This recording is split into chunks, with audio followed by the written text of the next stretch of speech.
नमस्कार साथियों, मैं Rajendra Kumar news point of view से। न्यूज़ पॉइंट ऑफ व्यू में आपका स्वागत है।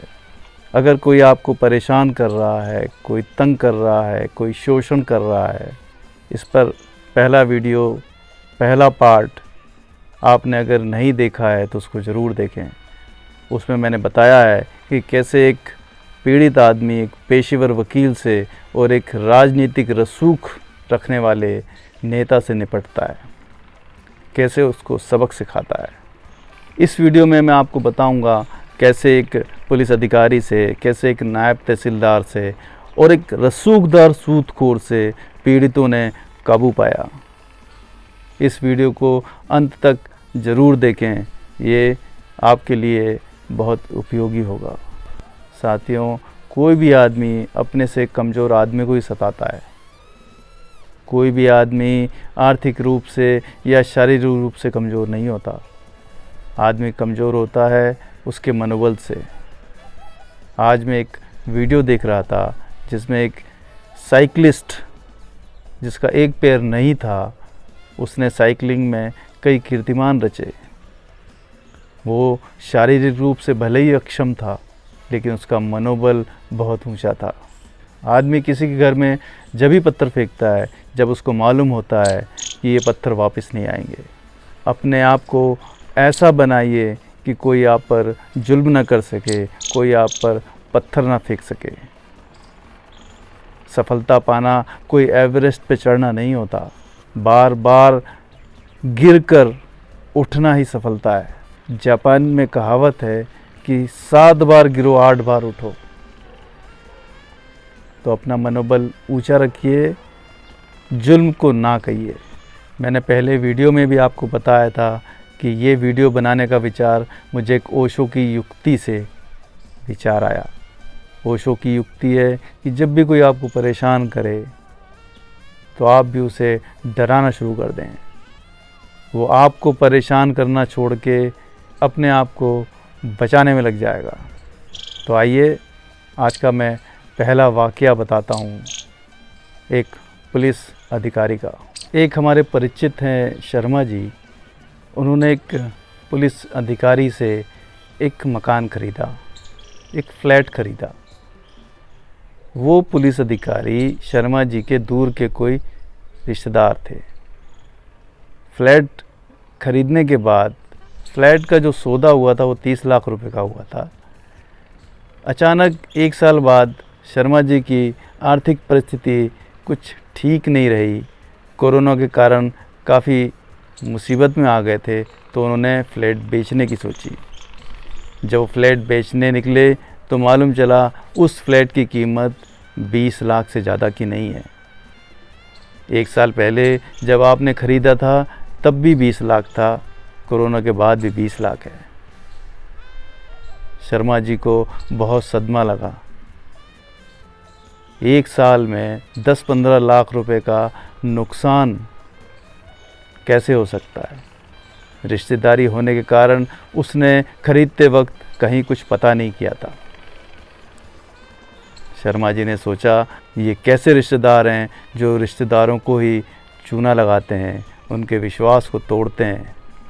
शर्मा जी उस पुलिस अधिकारी के पास गए और उसको अपनी आर्थिक परिस्थिति के बारे में बताया और फ्लैट बेचने की बात करी।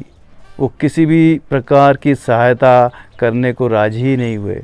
जब शर्मा जी ने बताया कि वो फ्लैट 20 लाख रुपए से ज़्यादा का नहीं बिक रहा है, तो भी उन्होंने हाथ खड़े कर दिए कि उस समय कीमत 30 थी, आज 20 हो गई है कोरोना के बाद, तो हम क्या करें। शर्मा जी बहुत ही उदास और टूट गए। कोरोना ने उनकी आर्थिक परिस्थिति वैसे ही ख़राब कर रखी थी। शर्मा जी को कुछ नहीं सूझ रहा था कि एक पुलिस अधिकारी से कैसे निपटें। वो बहुत निराश हो चुके थे। परिवार वालों ने भी उनको ढांढस बंधाया कि सब कुछ ठीक होगा, सब ठीक हो जाएगा समय के साथ। लेकिन कैसे होगा। 15 लाख रुपए का नुकसान उनके लिए बहुत भारी था। जब वो बहुत निराश होने लगे तो फिर उनके करीबियों ने उनको हिम्मत बंधाई और कहा कि पुलिस अफसर के पीछे लगना पड़ेगा। शर्मा जी हिम्मत करके उसके पीछे लग गए। शर्मा जी ने उनके ऑफिस में जाकर उनकी घोषित संपत्ति का ब्यौरा लिया तो मालूम चला उनके 2 मकान हैं। 2 मकानों में से एक मकान उनके दामाद और उनके नाम पर जॉइंट नेम से था। शर्मा जी उनके दामाद का पता करते हुए दामाद से मिले। दामाद और ससुर का भी कोई डिस्प्यूट चल रहा था, तो दामाद ने शर्मा जी को 4-5 और बेनामी संपत्तियों का विवरण दे दिया। फिर क्या था, शर्मा जी ने उन सभी बेनामी संपत्तियों की रजिस्ट्री निकलवाकर उसका एक शिकायत पत्र बनाकर लोकायुक्त में दे दिया। चूँकि गलत थे, भ्रष्ट थे, बेईमान थे तो घबरा गए।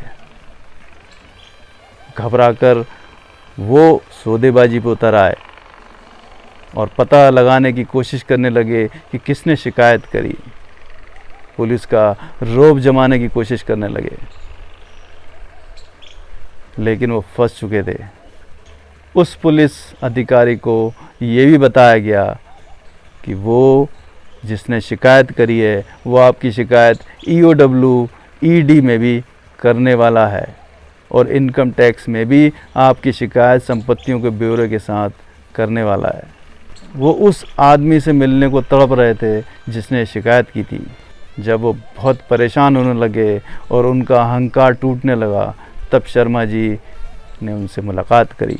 शर्मा जी ने पुलिस अधिकारी को बहुत जलील किया और उसको बताया कि आपके एटीट्यूड के कारण उसको कितनी मानसिक परेशानी हुई है।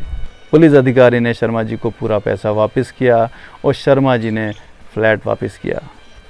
जब शर्मा जी उसके ऊपर कार्रवाई कर रहे थे तो पुलिस अधिकारी का परिवार भी बहुत तनाव में था। याद रखिए, आप किसी को तनाव देंगे तो आप भी नहीं बचेंगे। साथियों, दूसरा वाक़या है एक रसूखदार सूदखोर का। एक व्यापारी ने एक ब्याज पर पैसे देने वाले रसूखदार से 5 लाख रुपए उधार लिए, लेकिन महामारी के कारण, बिजनेस न होने के कारण वो ब्याज का पैसा नहीं दे पा रहा था। सूदखोर उसको बार बार रिमाइंड करता था, इसका तनाव बढ़ता था। लेकिन एक बात याद रखिएगा कि सूदखोर को सूद बहुत प्यारा होता है। वो भूखे पेट रह लेगा लेकिन बिना ब्याज के नहीं रह सकता। उसने एक दिन व्यापारी को बुलाया और उससे बोला कि मैं तुमको और भी पैसे दिला सकता हूँ ताकि तुम अपना बिज़नेस फिर से जमा सको और इस कुचक्र से निकल सको। मेरा भी पैसा धीरे धीरे आने लगेगा। व्यापारी को तो पैसों की ज़रूरत ही थी। वो तुरंत राज़ी हो गया। उसने कहा तुम कल आना, मैं कल तुमको बताऊंगा। दूसरे दिन व्यापारी गया तो उसने बोला मेरी बात हुई है किसी से, वो 5 लाख रुपए देने को तैयार हैं, तो मुझे एक चेक दे दो अनडेटेड।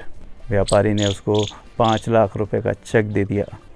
सूदखोर ने कहा कि तुम 2-3 दिन बाद आकर पैसे ले जाना। व्यापारी निश्चिंत होकर घर आ गया, लेकिन 2 दिन बाद बैंक में देखता है कि बैंक से एक मैसेज आया है कि उसके 2 चेक डले हैं। एक पहले का 5 लाख रुपए का 10 लाख के चेक उसने बैंक में डाल दिए हैं और चेक बाउंस हो गए। सूदखोर ने वकील से चेक बाउंस का नोटिस भी भेज दिया। व्यापारी की हालत वैसे ही बहुत ख़राब थी, आर्थिक परिस्थिति बहुत ख़राब थी। वो डिप्रेशन में आ गया, वो बहुत निराश हो गया। उसका परिवार भी बहुत प्रेशर में आ गया। व्यापारी को समझ में नहीं आ रहा था कि वो इस रसूखदार से कैसे निपटे। वो जानता था कि वो कोर्ट में केस लगा देगा, वो ज़मानत के लिए कहाँ से पैसे लाएगा। तरह तरह की कल्पनाओं से वो निराश होता जा रहा था। उसके करीबियों ने उसकी हिम्मत बढ़ाई और उसको कहा कि संघर्ष करना पड़ेगा, हिम्मत से काम लो, समझो कि उसको कैसे काबू पाया जा सकता है। व्यापारी ने हिम्मत जुटाई और उसके पीछे लग गया। मैंने पहले भी कहा है कि हर किसी की कोई ना कोई कमज़ोरी होती है। उस कमज़ोरी को पकड़ने के लिए उसके पीछे लगना पड़ेगा, उसकी जानकारी जुटाना पड़ेगा। व्यापारी ने भी जुटाई। उसको मालूम चला उसकी एक बिल्डिंग है रेसिडेंशियल इलाके में 4 मंजिला, जिसकी कि कॉमर्शियल की परमिशन नहीं है। उसने नगर निगम में आरटीआई लगाकर उस मकान के बारे में पता किया। जो डॉक्यूमेंट आए उससे पता चला कि उसने उसमें 7,000 स्क्वायर फीट का अवैध निर्माण कर रखा है। नगर निगम उसको ऑलरेडी होने का आदेश कर चुका है, परंतु सूदखोर हाई कोर्ट से स्टे ला चुका है। 4थी मंजिल पूरी तरह से अवैध थी। व्यापारी ने हाई कोर्ट में जनहित के लिए एक याचिका लगा दी कि इन कॉमर्शियल बिल्डिंग के कारण जनसाधारण को बहुत परेशानी हो रही है। सूदखोर को अब तक ये मालूम चल चुका था कि इसके पीछे कौन है, ये कार्रवाई कौन करवा रहा है, परंतु ऐसे लोग बहुत अहंकारी होते हैं। उनको पैसे का बहुत गुरूर होता है। उसका गुरूर नहीं टूटा। व्यापारी ने उसके बारे में और पता किया तो मालूम चला उसने एक अवैध कॉलोनी बना रखी है और उसमें प्लॉट काट रहा है। व्यापारी ने पूरी जानकारी प्राप्त की नगर निगम में आरटीआई लगाकर। पूरी जानकारी लेकर, डॉक्यूमेंट लेकर, प्रतिवेदन की सत्य प्रतिलिपि लेकर उसने रेरा में शिकायत कर दी और अखबार में खबर भी छपवा दी। सूदखोर का अहंकार टूटने लगा, उसका गुरूर डगमगाने लगा। तब वो समझौते के लिए राजी हुआ और व्यापारी को 5 लाख रुपए दिए।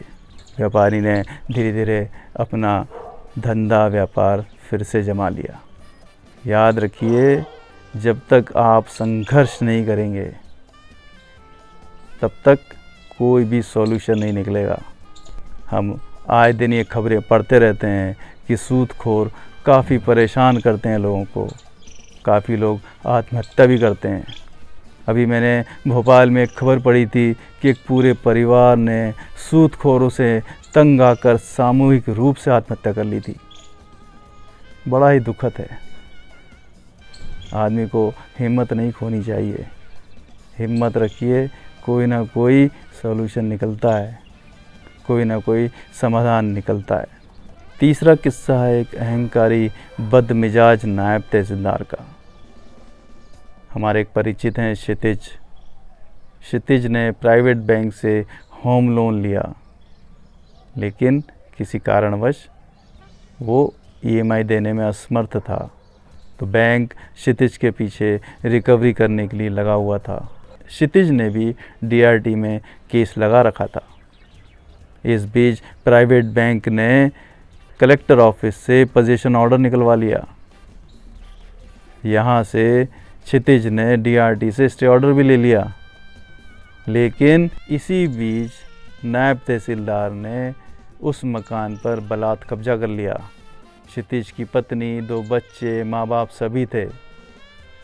पूरा परिवार बहुत गिड़गिड़ाया, बहुत रोया कि 2-4 दिन की मोहलत दे दो, हम कोई मकान ढूंढ लेंगे, तब हम खुद ही चले जाएंगे, लिख के ले लो, एफिडेविट ले लो। लेकिन वह नायब तहसीलदार नहीं मानी। क्षितिज ने लोकल विधायक से भी फ़ोन करवाया, एक जज से भी फ़ोन करवाया, लेकिन वो नहीं मानी। और अंततः उसने पूरे परिवार को सड़क पर फेंक दिया। वैसे ही क्षितिज की नौकरी जा चुकी थी और उस पर इतना बड़ा ये हादसा उससे सहन नहीं हुआ और वो पूरी तरह से मानसिक अवसाद में चला गया। रह रह के वो डर जाता था कि वो औरत आई है, अब क्या लेने आई है, सब तो ले चुकी है। उसके ऊपर पागलपन छा गया था। पूरा परिवार बदहवास की स्थिति में था। परिवार ने और उसके परिचितों ने उसका मनोबल बढ़ाया और क्षितिज को समस्या के सामने खड़े होने की हिम्मत दी, शक्ति दी। क्षितिज धीरे धीरे हिम्मत बटोरने लगा और उसने पता करना चालू किया कि ये सब हुआ कैसे। तो मालूम चला कि नायब तहसीलदार ने पोजीशन लेने के लिए लोन अमाउंट का 2% रिश्वत खाई थी और वो मकान बैंक से औने पौने दाम में ख़रीद कर अपने भाई के लिए वो मकान लेना चाहती थी। इसलिए सब उसने नाटक किया था। साथ ही साथ क्षितिज ने DRT में केस लगाकर मकान का पोजीशन वापस ले लिया और उसे बैंक के साथ बातचीत करके बेच दिया और अपना लोन रीपे कर दिया। क्षितिज नायब तहसीलदार के व्यवहार से बहुत क्षुब्ध था, बहुत नाराज़ था। उसने नायब तहसीलदार को सबक सिखाने का प्रण लिया और क्षितिज नायब तहसीलदार के पीछे पड़ गया। क्षितिज ने नायब तहसीलदार के तहसील ऑफिस में एक RTI लगाई। RTI के माध्यम से उसने कुछ 6-7 जानकारियाँ मांगी। RTI के नियमों के अनुसार 30 दिन के अंदर उस जानकारी को लोक सूचना अधिकारी को दे देना चाहिए, लेकिन वहाँ से कोई जवाब नहीं आया। RTI के नियम अनुसार क्षितिज ने प्रथम अपील लगा दी। निर्धारित 45 दिन में प्रथम अपील का भी कोई जवाब नहीं आया तो क्षितिज ने द्वितीय अपील राज्य सूचना आयोग में लगा दी, परंतु राज्य सूचना आयोग में भी तहसील ऑफिस से कोई भी रिप्रेजेंटेटिव नहीं पहुंचा। सूचना आयुक्त ने नाराज़ होकर तहसीलदार पर, जो कि लोक सूचना अधिकारी था, 25,000 रुपये का जुर्माना ठोक दिया। साथ ही साथ लोक सूचना अधिकारी को यह आदेश दिया कि 15 दिन के अंदर अंदर जानकारी प्रदान करें। तहसीलदार घबरा गया। घबराकर उसने नायब तहसीलदार को बुलाया, जिसका उस तहसील से ट्रांसफ़र हो चुका था। वो मक्कार नायब तहसीलदार बहुत रोई, बहुत गिड़गिड़ाई, बहुत मन्नतें करी, बहुत रिक्वेस्ट करी, लेकिन क्षितिज नहीं माना। तहसीलदार को वो सूचनाएं देनी पड़ी। उस सूचनाओं के आधार पर ये मालूम चला कि नायब तहसीलदार ने सरकार के राजस्व का बहुत नुकसान किया है। वो बहुत भ्रष्ट थी। क्षितिज ने सभी जगह कंप्लेंट कर दी। कलेक्टर ने नायब तहसीलदार को सस्पेंड कर दिया। दोस्तों, हमेशा अपना मनोबल बनाए रखें, हिम्मत रखें, अन्याय और दुख के खिलाफ संघर्ष करें। यही जीवन है। नमस्कार।